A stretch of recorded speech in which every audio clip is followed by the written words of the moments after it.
segundo tema, vacunación en pacientes con vasculitis, estará a cargo del doctor Jorge Hurtado Díaz, quien es médico internista egresado del Centro Médico Nacional La Raza.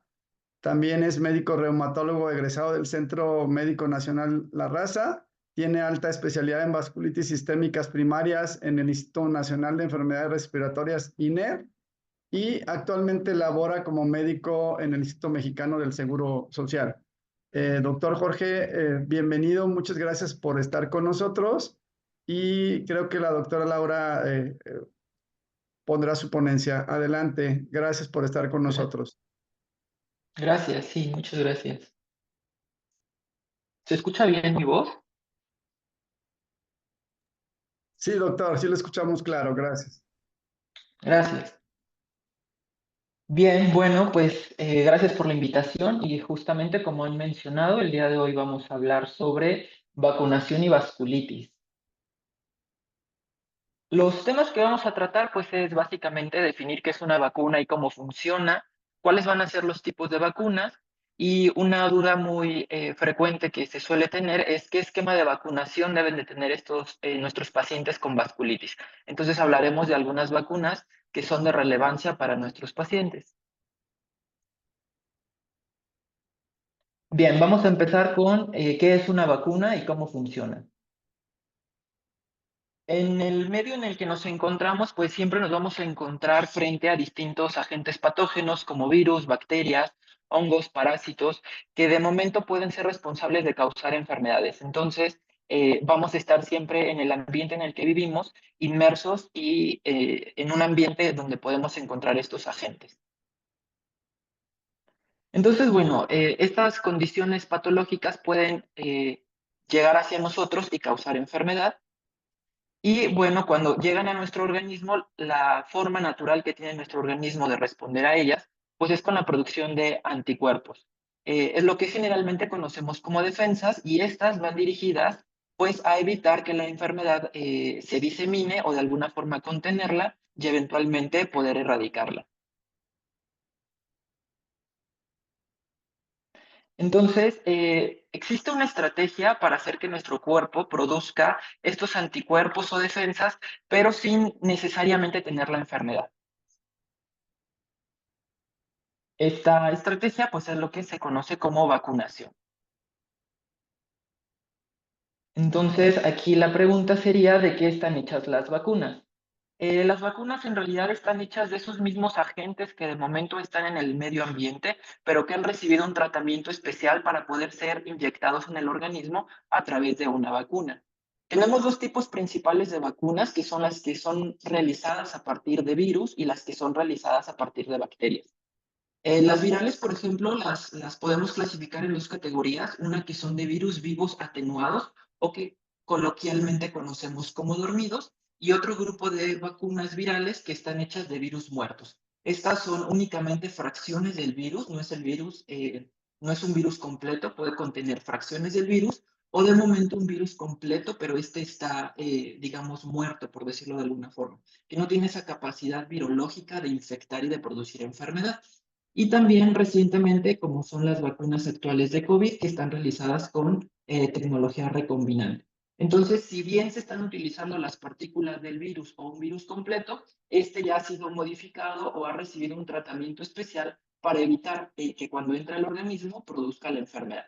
Lo mismo sucede con las vacunas que están hechas a partir de bacterias. Tenemos bacterias vivas atenuadas o dormidas que no van a tener la capacidad de producir enfermedad y bueno, bacterias que también están muertas o son fragmentos de bacterias o algunas proteínas específicas de bacterias que van a ser introducidas en forma de vacuna. La característica de esto, pues, es precisamente eso, estimular el sistema inmunológico, remedando como si se tratara de una infección, pero sin producir la infección. Es decir, el sistema inmunológico va a tener la capacidad de reconocer a estas partículas, ya sean virales o bacterianas, y de estimular una respuesta inmunológica para poder contener una infección que pueda presentarse más adelante. Entonces, bueno, aquí esquemáticamente vemos, en la diapositiva anterior, vemos cómo se está inyectando ese inóculo, ya sea de bacterias o de virus, que han sido modificados con la intención de hacer que exista una respuesta inmunológica para podernos defender de los agentes patógenos que de momento son causantes de enfermedad. Entonces es importante también mencionar que la respuesta inmunológica que va a ser desarrollada a partir de las vacunas, pues puede ser que dure unos meses, que sea transitoria y que por lo tanto tengamos que hacer vacunaciones repetidas. Y hay algunos tipos de vacunas que tienen la capacidad de producir una respuesta inmunológica tan importante que que suele perdurar durante muchos años. E incluso hay vacunas que se tienen que aplicar cada 10 años, por ejemplo, o incluso algunas que podrían ser de aplicación única. Entonces, esta es la capacidad que tienen las vacunas de producir una respuesta inmunológica de memoria. Esta fotografía la colocamos aquí pues para ilustrar la diferencia entre la vacunación y no la vacunación. Esta foto es una foto histórica que fue realizada en Inglaterra en el periodo en el que se estaba desarrollando la vacuna contra la viruela.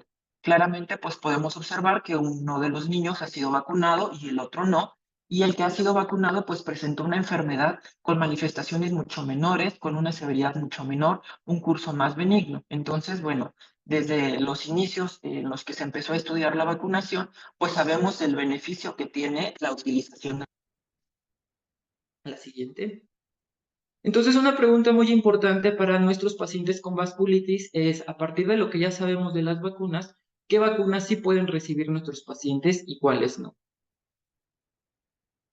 Bien, partiendo de este concepto de la clasificación de las vacunas, pues es importante mencionar que las vacunas que son ideales para los pacientes con vasculitis y en general para cualquier paciente que tenga un tratamiento inmunosupresor, van a ser aquellas vacunas en las que el virus o la bacteria haya recibido un tratamiento y que por lo tanto sean fracciones del virus o fracciones de la bacteria o en todo caso una bacteria o un virus completo, pero que esté muerto, ¿sale? Eso va a permitir que el sistema inmunológico lo reconozca, produzca la respuesta inmunológica de memoria, pero no se desarrolle la enfermedad. La siguiente.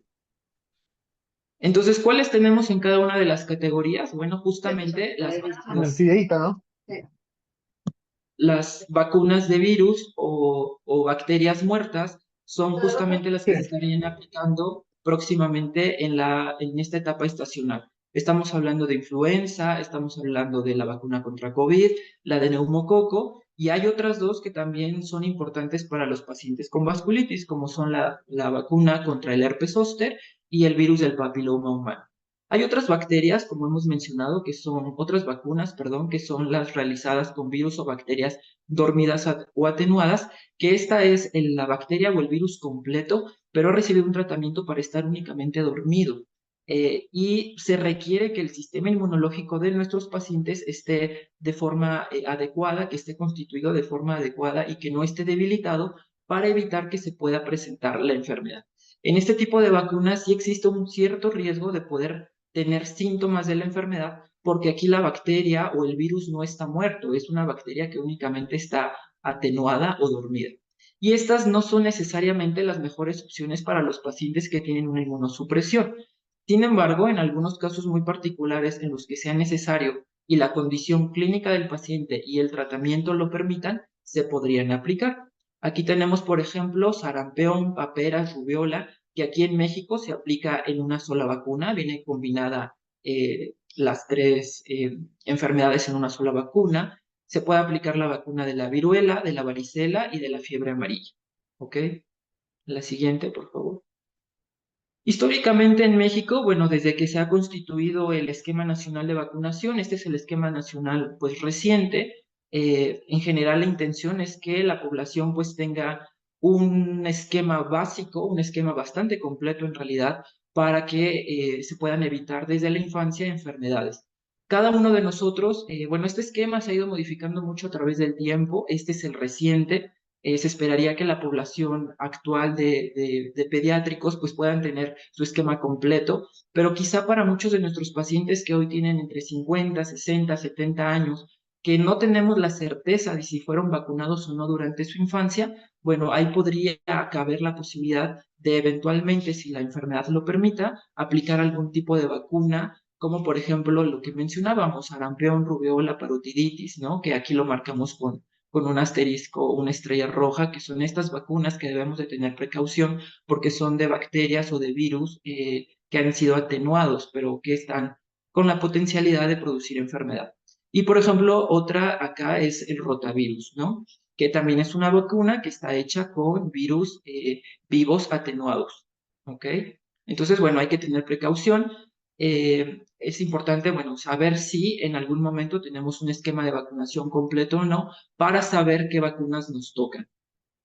De forma general y ya de forma internacional, se sabe que estas vacunas que son de virus vivos, perdón, de virus muertos o bacterias muertas, pues deben de ser aplicados a la población en general. En realidad, bueno, existen indicaciones para población sana, pero también indicaciones para población con alguna cuestión que tenga una enfermedad inmunosupresora, una enfermedad autoinmune o un tratamiento inmunosupresor. Entonces, bueno, aquí señalamos con una palomita verde las que ya hemos mencionado: COVID, influenza, la culebrilla que es herpes zóster, virus de hepatitis, perdón, papiloma humano y la vacuna contra neumococo, que son vacunas que se pueden aplicar a ciertos grupos etarios en población sana, pero como veremos más adelante, se tienen que aplicar en realidad a todo paciente de 19 años en adelante y que tengan algún estado de inmunosupresión. Sería la recomendación general. La siguiente. Tenemos un par de vacunas, que es tétanos y difteria, que es la primera que menciono aquí con la palomita. Esa vacuna también se puede aplicar para población en general con algún tipo de inmunosupresión, siempre y cuando tenga algún factor de riesgo. ¿Cuál es el factor de riesgo? Bueno, pues que sobre todo ya ha tenido una herida abierta de magnitud importante que puede estar contaminada, pues esa sería la sugerencia de poderse aplicar una vacuna contra el tétanos, por ejemplo. Y más abajo en el recuadro se señala la hepatitis A y la hepatitis B.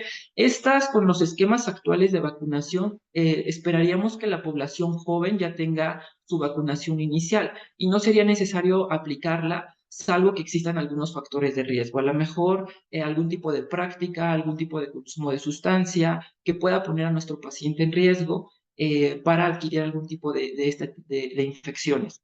Generalmente no se recomienda a los pacientes con inmunosupresión una revacunación seriada si es que ya tuvo una primera vacunación. El esquema sería una vacunación inicial como única dosis, salvo que pueda llegar a tener algún tipo de factor de riesgo, entonces sí se recomendaría hacer en algún momento algún tipo de refuerzo. Si no lo tiene, no sería necesario. ¿Sale? La siguiente.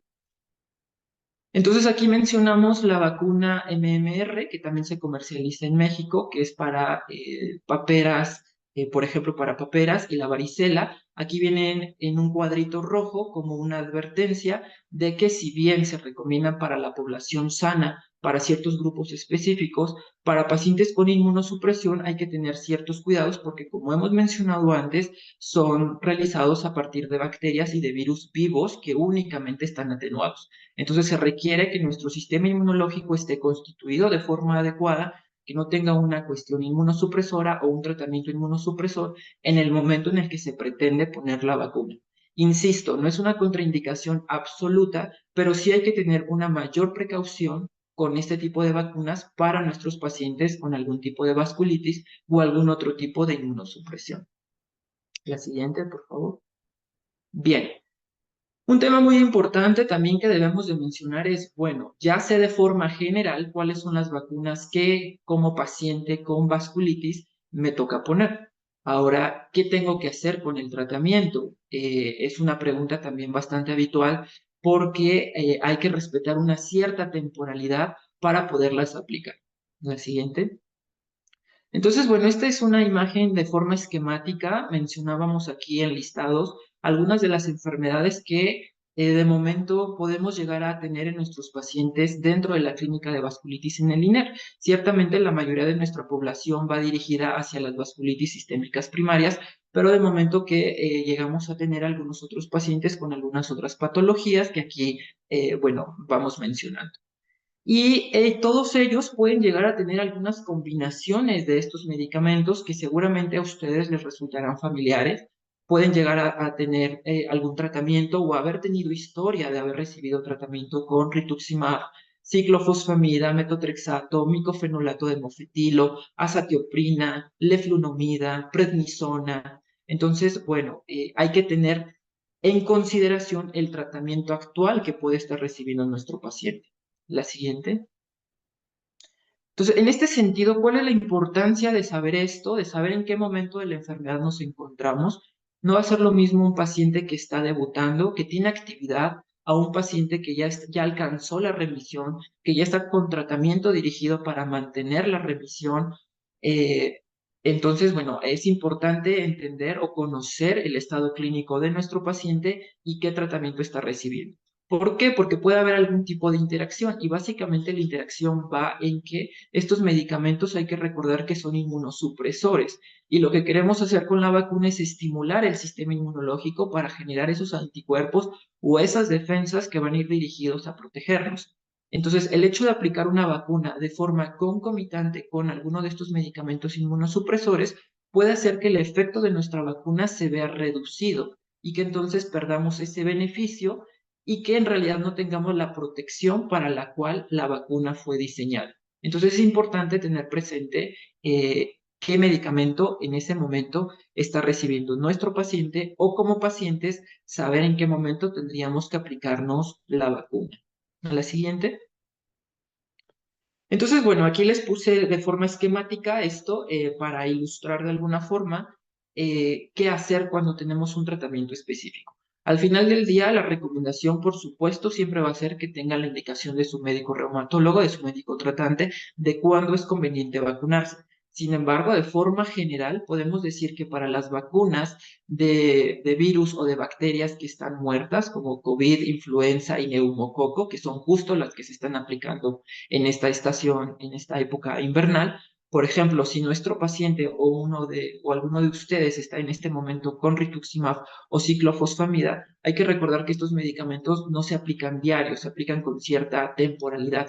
Y esa temporalidad abre espacios en los que podría eventualmente ser factible administrar las vacunas, estas vacunas en cuestión. Entonces, por ejemplo, para rituximab y ciclofosfamida podríamos esperar 2 semanas. Es decir, hoy, por ejemplo, hablando de un caso hipotético, hoy me estoy poniendo rituximab, tendría yo que esperar 2 semanas para poderme poner la vacuna contra COVID e influenza, por ejemplo.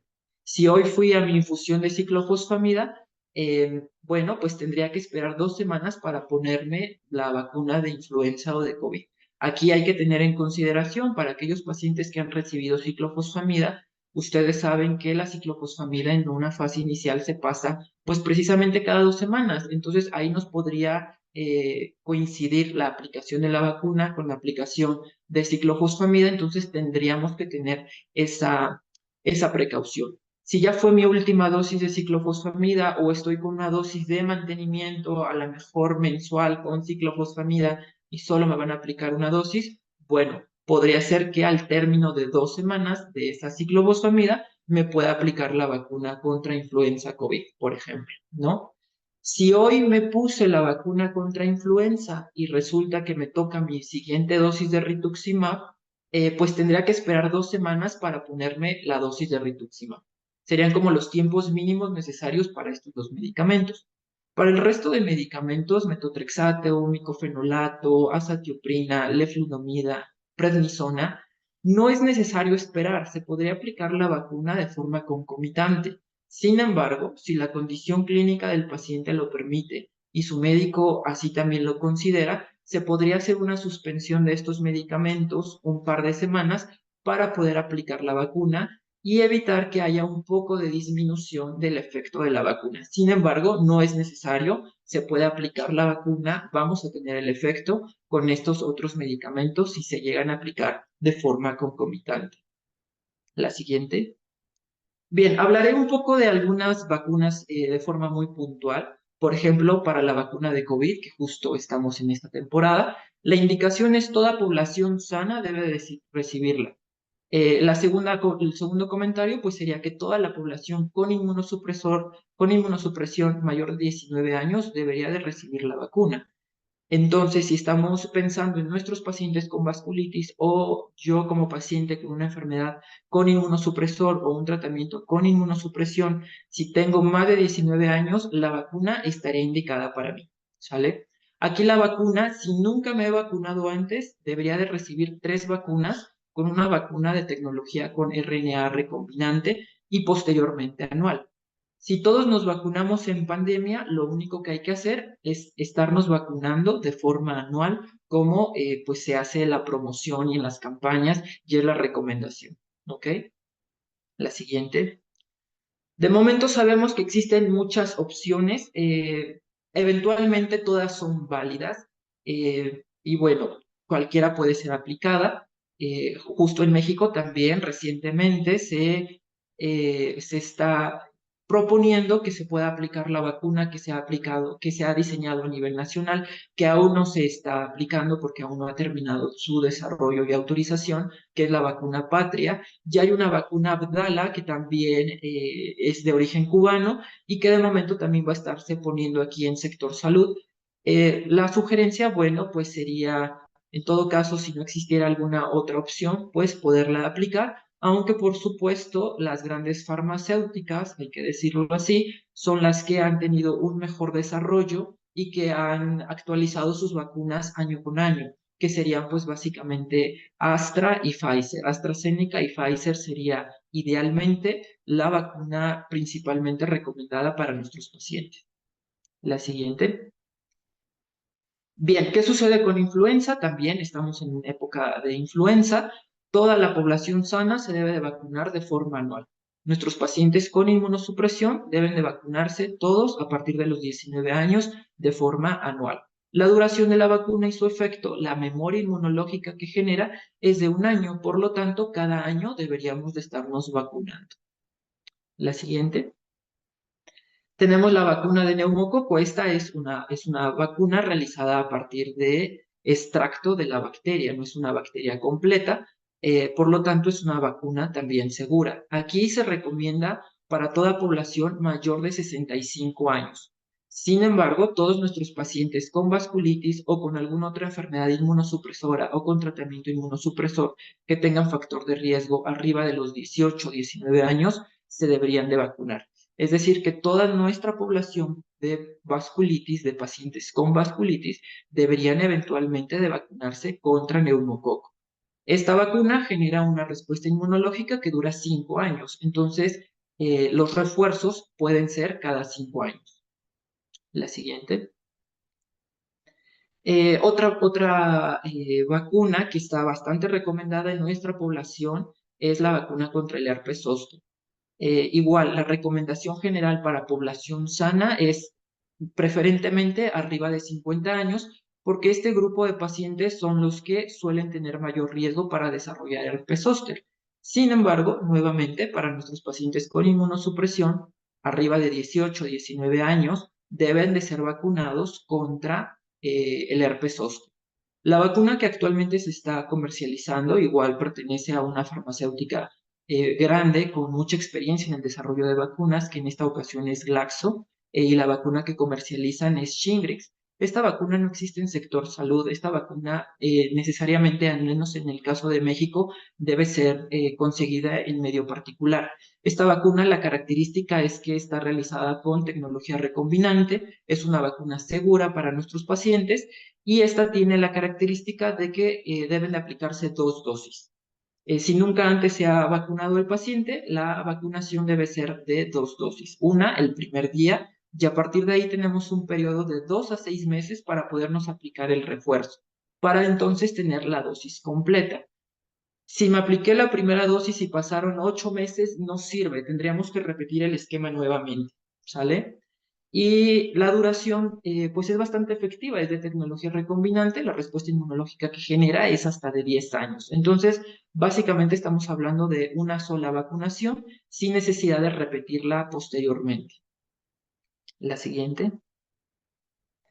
Esta otra vacuna que también se comercializa, que es una vacuna Zostavax, aquí sería solamente poner esta advertencia de que esta vacuna no sería indicada para nuestros pacientes por el hecho de que está realizada a partir de virus vivos atenuados. Y esta de momento, por el estado inmunológico de nuestros pacientes, pues sí podría llegar a producir algún tipo de manifestación importante. Entonces, no es una vacuna ideal para nuestros pacientes. La siguiente. Bueno, ¿qué sucede con el virus del papiloma humano? También existe una vacuna. Recientemente, pues se encontró el beneficio de empezarla a aplicar incluso en niñas y adolescentes desde los 11 a los 26 años de edad para, digamos, población sana.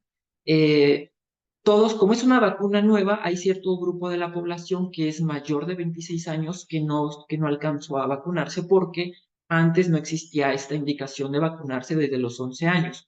Entonces también se podría aplicar a este grupo que no se vacunó en la infancia y que tiene 46 años, hasta 46 años. Después de los 46 años, pues habría que ver de forma individualizada si nuestro paciente tuviera algún tipo de factor de riesgo para adquirir el virus del papiloma humano.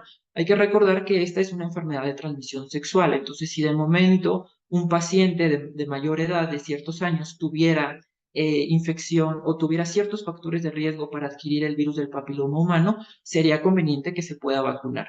Los hombres no desarrollan enfermedad, suelen ser portadores, sin embargo, también se recomienda la vacunación para los hombres. En el caso de las mujeres, aparte de desarrollar la infección como tal, pues tienen un riesgo incrementado de desarrollar cáncer cervicouterino. Por eso es que a las niñas y adolescentes en la edad previa al inicio de la vida sexual, pues conviene que se puedan vacunar para eventualmente poder evitar la transmisión. Esto no necesariamente tiene que ver con parejas múltiples ni algún tipo de mala práctica, simplemente el hecho de tener un contacto sexual puede incrementar el riesgo. Entonces, ¿cuál es la recomendación en nuestros pacientes con inmunosupresión? Pues igual, a partir de los 18 años en adelante, hasta los 46 años, toda nuestra población debería de ser vacunada. Después de los 46 años, nuestros pacientes con inmunosupresión, si después de esta edad siguen teniendo una vida sexual activa, debería de reconsiderarse la posibilidad de vacunarse. ¿Cómo se aplica esta vacuna? Una primera dosis el día 1, requiere una segunda dosis 2 meses después de la primera dosis y una tercera dosis 6 meses después para tener la dosis completa y obtener el beneficio de la vacuna. La respuesta inmunológica que genera esta vacuna también es muy importante y suele ser permanente, no va a requerir una dosis de refuerzo. La siguiente. Esta, desafortunadamente, bueno, ya la están poniendo también en sector salud, también la encontramos a nivel particular, se comercializa como Gardasil 9 y abajito ustedes pueden observar que tiene varios números. Eso corresponde a las cepas del virus del papiloma humano para las que fue diseñada esta vacuna y que son precisamente esas cepas las que están asociadas principalmente con el desarrollo de cáncer cervicouterino. Entonces, por eso es que la vacuna fue diseñada específicamente para esas cepas. La siguiente. Entonces, bueno, recordar para todas estas vacunas que hemos mencionado, si es rituximab o ciclofosfamida, esperar 2 semanas. Para el resto de medicamentos, para todas estas vacunas que acabamos de mencionar, no es necesario, no es obligatorio suspenderlo, pero si es posible, sería conveniente hacerlo. A la siguiente. Entonces, bueno, nuevamente voy a insistir con esto, hay que tener precaución con las vacunas sarampión, papera, rubiola, viruela, principalmente porque estas deben de tener una valoración adecuada por nuestro médico tratante. La siguiente. ¿Cuál es la razón de esto? Bueno, que requerimos periodos de tiempo más prolongados para estas vacunas sin medicamento. Entonces, por ejemplo, para el caso del metotrexato, yo tendría que esperar 4 semanas antes de aplicarme la vacuna sin metotrexato, aplicarme la vacuna y esperar todavía 4 semanas más para poder reiniciar mi metotrexato, para evitar tener algún problema con la vacuna. Entonces, estábamos hablando de 2 meses sin tratamiento y para muchos de nuestros pacientes con vasculitis, pues esa cuestión de tiempo sin tratamiento no es permisible. Y si observamos al final de la tabla, para rituximab se requieren por lo menos 6 meses antes de aplicar el medicamento, de la vacuna, perdón, libre de medicamento. Para algunos pacientes será posible, para otros no. Hay algunos pacientes que hay que infundir rituximab antes de los 6 meses. Entonces, esto puede llegar a ser un obstáculo para estas vacunas. La siguiente. Tenemos otra pregunta bastante habitual, administración simultánea de vacunas. La siguiente. Todas estas vacunas, como están hechas de virus o bacterias muertas, ya sean completas o con fracciones, pues realmente no va a haber interacciones entre ellas. Y el sistema inmunológico tiene la capacidad de reconocer las fracciones de cada una de las vacunas y responder y producir una respuesta inmunológica adecuada para cada una de ellas. Entonces, se pueden aplicar de forma conjunta el mismo día. Generalmente la recomendación es que se apliquen únicamente en los brazos. Todas estas se colocan en la región del hombro. Entonces, bueno, la limitante es pues 2 vacunas por ocasión, ¿no? Una en el brazo derecho, una en el brazo izquierdo, y puede ser la combinación que sea de estas. Entonces, justo ahora en la época invernal, pues estamos aplicando influenza y COVID, influenza en un lado, COVID en el otro, y a lo mejor 2 semanas después, si no me he puesto mi refuerzo de neumococo o nunca me lo he puesto, podría ponerme neumococo, ¿no? Teóricamente podría aplicarme, si fuera necesario, las 5 vacunas el mismo día, una en un brazo, en el otro, una pierna en el otro, un glúteo, ¿no? Por ejemplo. Pero bueno, tampoco hay necesidad de hacerlo así porque, pues evidentemente sí hay cierto efecto asociado a la aplicación de la vacuna, algo de dolor local. Entonces, bueno, sería como algo no muy adecuado. Entonces, la recomendación, si no tenemos ninguna, pues hacer periodos de 2 semanas e ir aplicando de 2 en 2. Pero ¿se podrían aplicar las 5 el mismo día? Sí, sí sería factible. La vacuna está diseñada para que puedan ser aplicadas en el mismo día, pero en sitios anatómicos diferentes. La siguiente. Bueno, voy a terminar con estas conclusiones. Las vacunas disminuyen el riesgo de adquirir la infección. El riesgo nunca va a ser de cero. Disminuyen el riesgo y lo hacen de una forma muy importante. Tal es así que puede ser que en alguna ocasión nunca vayamos a desarrollar la enfermedad. El segundo punto es mencionar que las vacunas son seguras. Ciertamente hay algunos efectos adversos y se han reportado algunas cuestiones con algunas vacunas, pero para la mayoría de la población las vacunas son seguras. Los pacientes con inmunosupresión deben ser vacunados para fortalecer su sistema de defensas. Se pueden aplicar 2 vacunas el mismo día y es importante respetar los tiempos de aplicación en pacientes con tratamiento inmunosupresor para evitar disminuir el efecto de la vacunación. Y bueno, eso es toda la información que les quería compartir. Les agradezco mucho su atención y estoy atento a sus preguntas.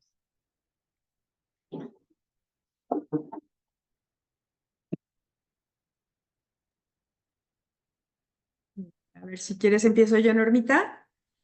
Preguntan si a lo mejor esto es para la doctora Laura. Doctor, usted, a ver si usted tiene conocimiento, doctor, si en el INER aplican la vacuna del virus del papiloma humano o a dónde se puede acudir. Sí, no, no tengo esa información. Ojalá que la doctora nos pueda apoyar. No, habitualmente los están mandando a centros de salud. En el centro de salud pudiera ser, pero seguramente les van a solicitar como la receta a lo mejor para, con la indicación de que se puede poner la vacuna, porque eso sí es lo que nos están pidiendo ahorita en el instituto, que vaya como la receta de que se puede poner la vacuna para que se la puedan colocar. Pero sí, al menos la de VPH no está, ahorita COVID sí, influenza sí, neumococo sí, pero sí, esa tampoco, al igual que la de herpes zóster, tampoco la tenemos. Gracias. La de herpes zóster, ¿cuánto tiempo se puede esperar sin medicamento? 2 semanas, habría que esperar 2 semanas y si está tomando algún tipo de medicamento inmunosupresor, rituximab, ciclofosfamida, serían 2 semanas entre la aplicación de la vacuna y la siguiente dosis. Si está tomando algún otro tipo de medicamento inmunosupresor, se puede aplicar de forma concomitante, suponiendo que estoy tomando metotrexato sábado y domingo, y ese día está la vacuna disponible, bueno, me la podría aplicar a pesar de haber tomado el metotrexato, digamos, en la mañana. Entonces no habría ese problema, se podrían aplicar de forma concomitante sin mayor problema. Para específicamente herpes zóster. Dice, en la vacuna de COVID que se está aplicando en esta estación, ¿tiene efectos como las que se aplicaron al principio de la pandemia? Bueno, se ha ido modificando mucho la vacuna y se está haciendo, pues, ha mejorado también la tecnología con la que se ha realizado. Realmente hemos visto con el pasar de los años menos efectos adversos asociados con la vacuna y la aplicación de la vacuna, a diferencia de lo que llegamos a notar con lo que sucedió en pandemia. Aún hay efecto adverso que no es propiamente una alergia o una contraindicación, que va más asociado a al dolor en el sitio de aplicación, un poco de fiebre, mal estado general, que de alguna forma eso traduce que el sistema inmunológico se está activando para producir la respuesta. Pero realmente más de eso no ha habido como esa tendencia que veíamos en pandemia de que había muchos efectos adversos, de que los pacientes estaban trombosando, de que había muchas lesiones en el sitio de aplicación. Eso ya ha disminuido y en realidad muchos pacientes incluso ya no refieren efecto adverso a la aplicación de la vacuna. Ujú. ¿Se pueden aplicar las vacunas aunque no se esté en remisión? Se podría aplicar, si no se alcanzó remisión, sí, habría también que valorar el estado actual. Eh, Claramente en un estado de actividad de la enfermedad, bueno, también habría que ver qué tipo de actividad es la que tiene el paciente y si en ese momento, por el mismo tema de la enfermedad activa, va a requerir una inmunosupresión importante, va a tener indicación de pulsos de metilprednisolona, que son dosis muy altas de esteroide, si va a haber necesidad de pasar ciclofosfamida o rituximab porque la enfermedad esté activa, pues no sería conveniente. Tendríamos que esperar un estado de mejoría clínica. Habrá pacientes que alcanzan remisión completa, que se podrían vacunar, incluso hay pacientes que no están teniendo ya necesidad de medicamentos o dosis muy bajas de prednisona, algunos ya no tienen prednisona, pero va a depender mucho del estado clínico actual. Habrá otros que alcanzan una remisión parcial, que siguen requiriendo dosis bajas de esteroide, a lo mejor 2.5, un día sí, un día no, con metotrexato. Entonces, bueno, a lo mejor en ese tipo de situación clínica sí sería factible aplicar la vacuna, aunque haya ciertos datos de actividad. La actividad, bueno, seguramente algunos pacientes están familiarizados con esto. Hay manifestaciones graves que pueden poner en peligro la vida o la función, y hay otras manifestaciones que son no tan graves, que no ponen en peligro la vida o la función, a lo mejor un poquito de molestias articulares, algunas lesiones en la mucosa nasal, secreción nasal, úlceras orales, por ejemplo, en el caso de vasculitis tipo GPA, ¿no? Que son manifestaciones que, bueno, ciertamente las pueden tener y que no necesariamente contraindicarían la vacuna, a diferencia de un paciente que pues tiene actividad renal, que tiene hemorragia alveolar, que está teniendo necesidad de pulsos de metilprednisolona o un tratamiento inmunosupresor más agresivo. En ellos sí sería conveniente esperar antes de aplicar las vacunas. Doctor, fíjese que a mí frecuentemente me preguntan en este tema de vacunación, ¿qué sucede cuando la vasculitis detonó a causa de una vacuna? ¿Se recomienda seguir vacunando? O sea, hay algunos casos de personas que detonaron con la vacuna del COVID y que ese fue como el inicio de la vasculitis. Y me preguntan ahora que de repente hacemos esta parte de la promoción de la vacunación, ¿qué pasa con ellos? No hubo una evidencia concluyente y contundente de que propiamente la vacuna haya desarrollado vasculitis. Lo que sí se vio es que la infección propiamente producía mucha inflamación y esa inflamación que producía incluso en algún momento se llegó a denominar como una tormenta de inflamación. Había mucho tema de inflamación, mucha formación de autoanticuerpos, y muchos pacientes no desarrollaron la enfermedad. Algunos otros pacientes sí llegaron a desarrollar enfermedad, pero más asociado propiamente a la infección, no tanto a la vacuna. Realmente ha habido reportes de casos de pacientes que desarrollaron la vasculitis sistémica o algún otro tipo de inmunidad asociado a la vacuna. Concretamente contra vasculitis sistémicas primarias, la asociación es muy baja. Algunos reportes sobre todo para manifestaciones cutáneas, pero no con el espectro completo de toda la enfermedad. Quizás si algún paciente ha tenido como esa situación, se tendría que haber revisado o se podría revisar la temporalidad. Habría que hacer un análisis muy cuidadoso para ver si efectivamente fue la aplicación de la vacuna o fue la infección por COVID o la realidad es que muchas veces a veces coinciden, ¿no? La aplicación de la vacuna con que nos damos cuenta de ciertas manifestaciones, ¿no? Entonces, habría que revisar concretamente el caso particular. Si de momento hubo una evidencia clara de que sí fue por la vacuna, de que el médico tratante es un médico reumatólogo, después de un análisis cuidadoso concluyó que en un paciente específico sí fue por la vacuna, bueno, quizá la sugerencia desde mi perspectiva sería omitirla y ver si de momento algún otro tipo de vacuna con otro tipo de tecnología podría ser beneficiosa para el paciente. La realidad es que al final del día, para nuestros pacientes, la vacunación sigue siendo mayor el beneficio de la protección que el riesgo que puede suponer un efecto adverso por la vacuna. Entonces, bueno, mi opinión sería que se sigan vacunando, que todos los pacientes con vasculitis se vacunen.